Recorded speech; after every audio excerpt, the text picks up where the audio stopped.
Good evening, everybody. Welcome to Fantasy Formula One Podcast. I'm your host, Paul, and tonight we're continuing our driver bios with Liam Lawson. He is the third driver for Red Bull, and he was the kind of the savior last year when Red Bull gave their third driver to AlphaTauri, and then Dan Ricciardo, who's that driver, crashed, broke his hand, and they hurry up and needed a driver, so they flew Liam Lawson and basically overnight put him in an F1 car, and he did very well. His overall price increase, so that's why we're going ahead and reviewing him. Even though he's a third driver this year, he might not see any action. We're going to go ahead and talk about him because he is a player in case anything happens. So he started out a $4.5 million value, which is fine for all the rookies. It's a standard starting point in Fantasy Formula One, at least for last year.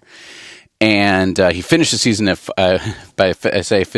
he finished his 5 races at $5.9 million value. So he increased $1.4 million. That's roughly as much as Lewis Hamilton increased. That is as much as George Russell increased. That's more than Daniel Ricciardo increased.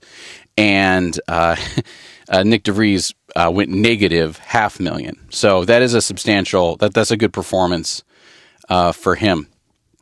He had 21 total fantasy points throughout the year over 5 races, which is very good.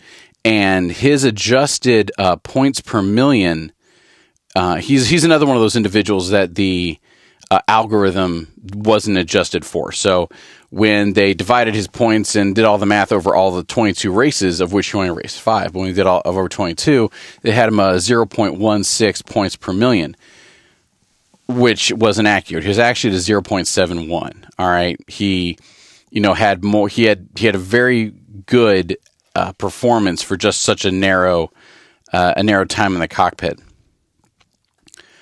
Looking at everything else, so he had 30 overtakes in 5 rounds, so he was a passing machine.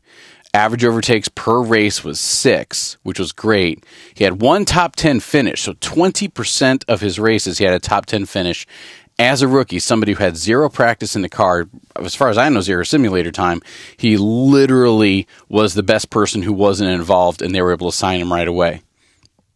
And he might have been involved with Red Bull before. It was Formula 3 and Formula 2 days. I'm not saying he was a complete unknown, but he was not signed to the F1 team. He had 0 DNFs, and continuing across, talk about his total cost already, 21 fantasy points.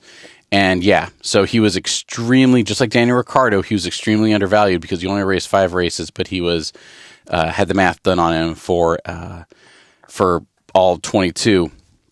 Which gave him the 0.71 points per million, which is very good. Let's go ahead and compare those to some people. So he had more points per million, so Lando Norris had 1.0. But Liam Lawson, all things considered, had as many points per million as Lance Stroll. He had almost double points per million as Kevin Magnussen.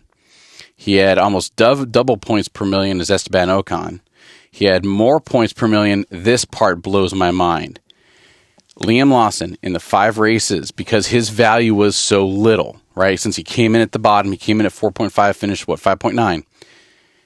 If you do the points per million calculations, he was worth more points per million than Charles Leclerc. Charles Leclerc points per million was 0.65.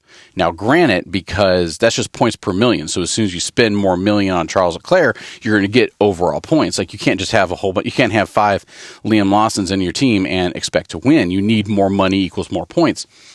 But when we're looking at straight pound for pound performance, the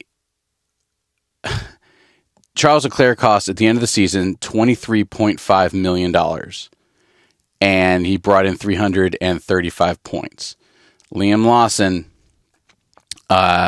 came in at $4.5 million starting, and where'd it go? Hang on. Sorry, red line. $5.9 million at the end, and had 21 points. So again, I'm not trying to say that Liam Lawson is a better driver. I'm not trying to say anything like that. What I'm trying to say is because of the huge value, the huge monetary cost on Leclerc cost a quarter of your entire budget. Granted, he got you a lot more points, but because Liam Lawson cost a 20th of your budget, brought you in less overall points, but as soon as you do the points per dollar, Liam Lawson was a superior pick in that in that instance. He had roughly the same amount of points as Carlos Sainz. Carlos Sainz had 0.88, and Liam Lawson had 0.7. And Alex Albon, Liam Lawson's buddy, had a 0.51 points per million. So Liam Lawson is definitely somebody to keep your eye on. As soon as somebody's out and Liam Lawson goes to come in, he's going to come in towards the bottom. Pay-wise, my guess is he would be back at 4.5 or maybe 5. I doubt they're going to push him right back in at 5.9 just because it's a different car, different seasons, things like that. But if you ever see on your fantasy sheet or in the news or whatever that Liam Lawson's back in the lineup, he is a very, very strong person, especially, again, like Daniel Ricciardo. If you can get him for $6 million or below, he's absolutely somebody you want to press 100 for, get on your team, and don't look back. Well, thanks for listening. Hope you enjoyed it. We'll see you next time. Cheers.